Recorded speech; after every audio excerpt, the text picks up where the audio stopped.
warahmatullahi wabarakatuh. Alhamdulillah, alhamdulillahirabbil alamin, hamdan wa syukran lillahi amma ba'du. Bagaimana kabar kalian semua anak-anakku sekalian?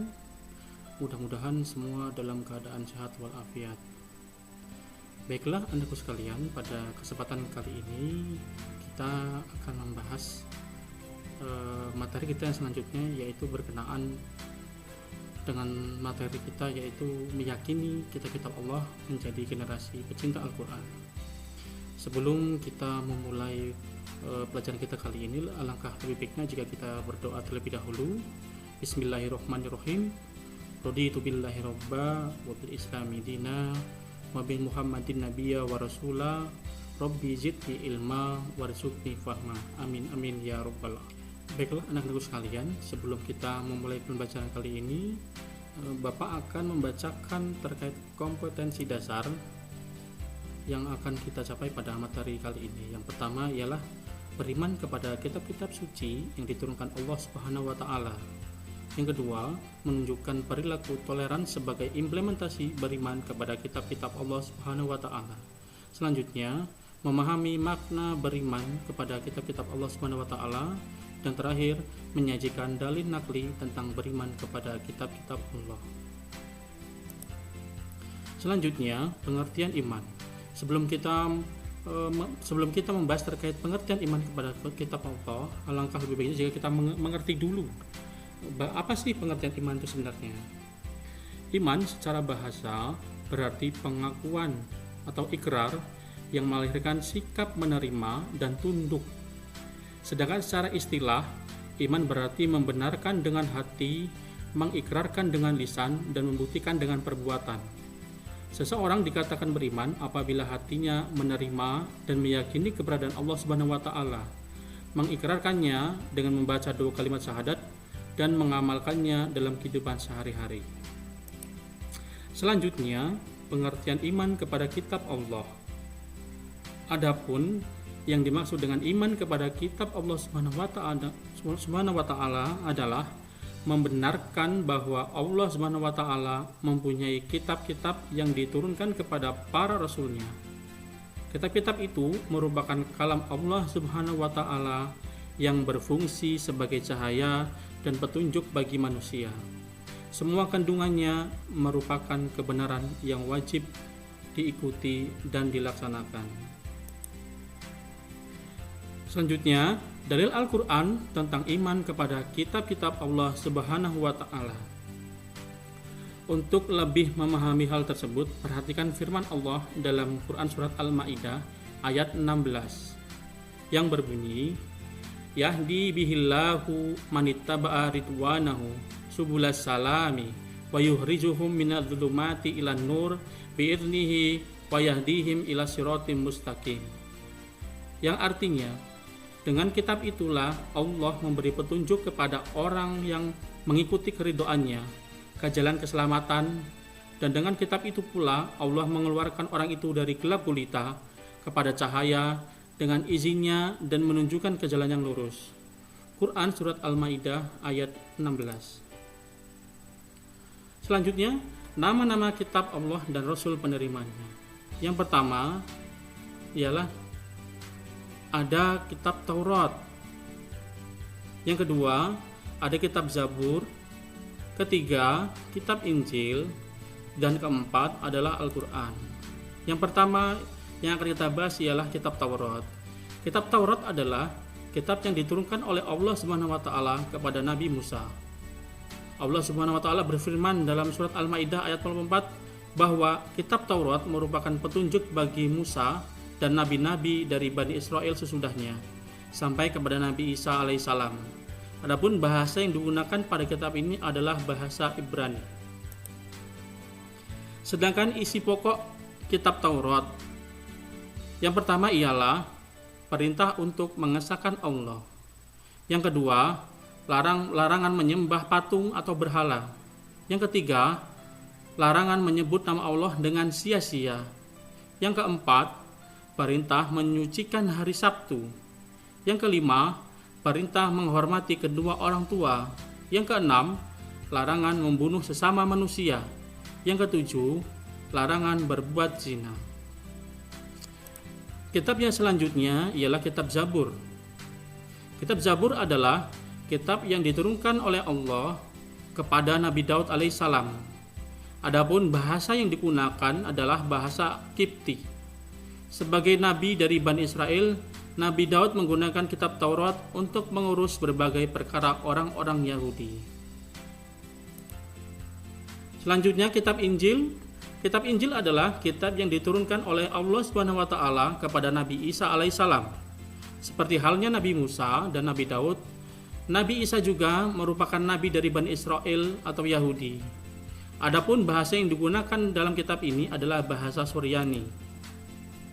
Kitab Injil berisi tentang yang pertama ialah perintah untuk kembali mengesahkan Allah Subhanahu wa taala. Selanjutnya, membenarkan keberadaan kitab Taurat. Ketiga, menghapus beberapa hukum dalam kitab Taurat yang tidak lagi sesuai dengan perkembangan zaman.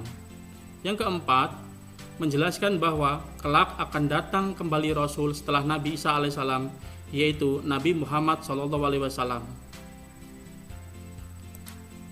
Selanjutnya, kitab Al-Quran. Kitab Al-Quran merupakan wahyu Allah yang diturunkan kepada Nabi Muhammad SAW. Al-Quran merupakan wahyu Allah terakhir yang membawa kebenaran, mencakup isi dan membenarkan kitab sebelumnya, yakni Taurat, Zabur, dan Injil.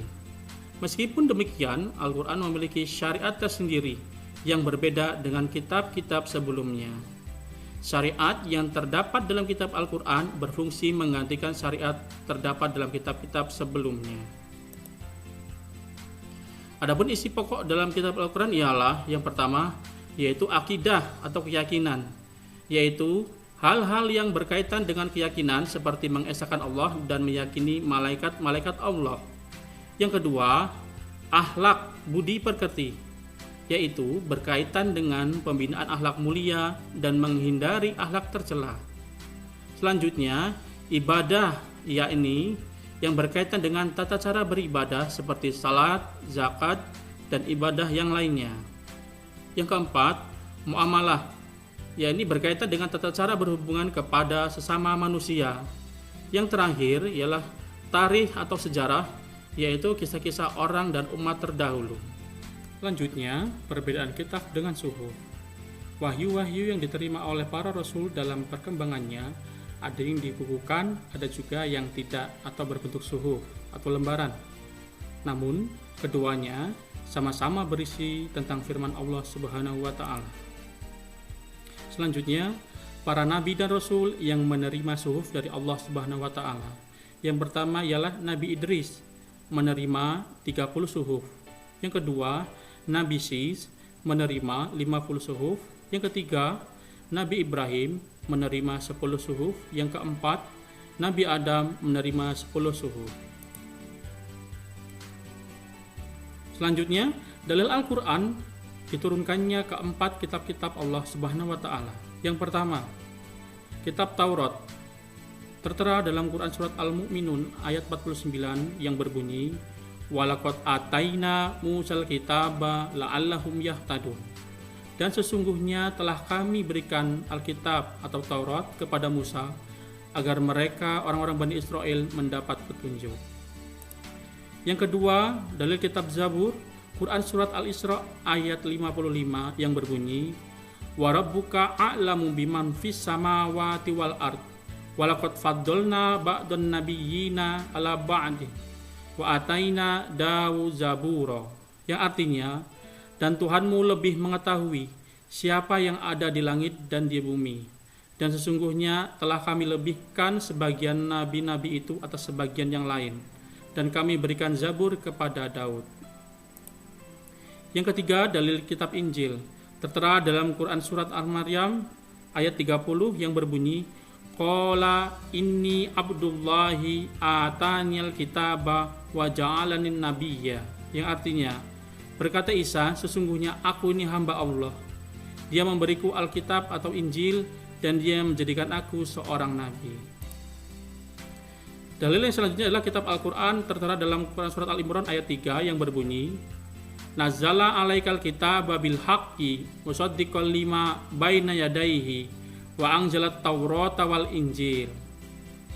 Dia menurunkan Alkitab atau Al-Quran kepadamu dengan sebenarnya, membenarkan kitab yang telah diturunkan sebelumnya, dan menurunkan Taurat dan Injil.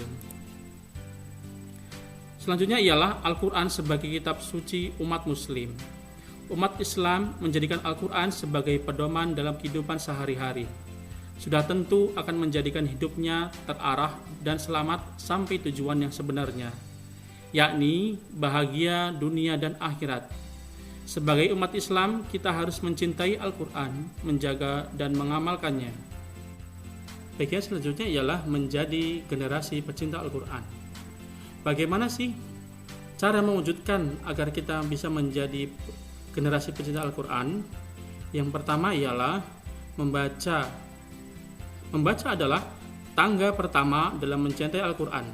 Agar mampu menuju tangga cinta Al-Quran, berikutnya ialah kalian harus bisa membaca Al-Quran dengan baik. Yang kedua, setelah mampu membaca, tangga berikutnya adalah memahami arti Al-Quran. Memahami arti dapat dilakukan dengan cara membaca terjemahan Al-Quran serta mengikuti majelis-majelis kajian Al-Quran. Yang ketiga, setelah memahami artinya, tahapan berikutnya adalah menadaburinya, yaitu merenungkan maknanya dan membangun kesadaran dalam diri agar terdorong untuk mengamalkannya dalam kehidupan sehari-hari. Tanpa diamalkan, Al-Quran tidak akan bermakna secara maksimal. Yang keempat, mengamalkan Al-Quran dalam kehidupan sehari-hari merupakan tangga cinta tertinggi, capaian kecintaan dan keimanan seseorang terhadap Al-Quran. Dilihat dari perilakunya sehari-hari, apakah perilakunya itu mencerminkan isi kandungan Al-Quran ataukah bertentangan dengannya. Seseorang akan mencintai Al-Quran pasti memiliki akhlak terpuji. Bagian selanjutnya ialah hikmah beriman kepada kitab-kitab Allah Subhanahu wa Ta'ala. Apa sih hikmah-hikmah tersebut? Yang pertama, memberikan petunjuk kepada manusia mana yang benar dan mana yang salah. Yang kedua, memberikan pedoman agar manusia tidak berselisih dalam menentukan kebenaran. Yang ketiga, memberikan informasi sejarah kehidupan orang-orang terdahulu. Hal ini bisa menjadi pelajaran hidup yang berharga bagi umat manusia saat ini. Yang keempat, manusia menjadi tahu betapa besarnya perhatian dan kasih sayang Allah kepada para hamba dan makhluknya. Yang kelima, manusia yang beriman akan dapat mengetahui dan membedakan mana yang baik dan mana yang buruk. Karena di dalam kitab dijelaskan tentang perilaku yang baik dan buruk. Yang keenam, mensyukuri segala anugerah dan nikmat Allah, termasuk pemberian petunjuk yang benar melalui kitab-kitabnya. Yang ketujuh, hati manusia menjadi lebih tentram dan menambah ilmu pengetahuan. Yang kedelapan, memiliki sikap toleransi yang tinggi karena kitab-kitab Allah memberikan penjelasan tentang penanaman sikap toleransi, selalu menghormati dan menghargai orang lain, bahkan pemeluk agama lain. Dan hikmah yang terakhir ialah meningkatkan kesabaran dalam menerima cobaan, ujian, musibah, serta selalu bersyukur atas nikmat dan anugerah yang diberikan oleh Allah Subhanahu wa Ta'ala. Baiklah anakku sekalian, mungkin ini saja yang pembahasan yang dapat Bapak sampaikan kepada kalian semua. Mudah-mudahan dapat bermanfaat untuk kita semua. Akhirul kalam, Assalamualaikum warahmatullahi wabarakatuh.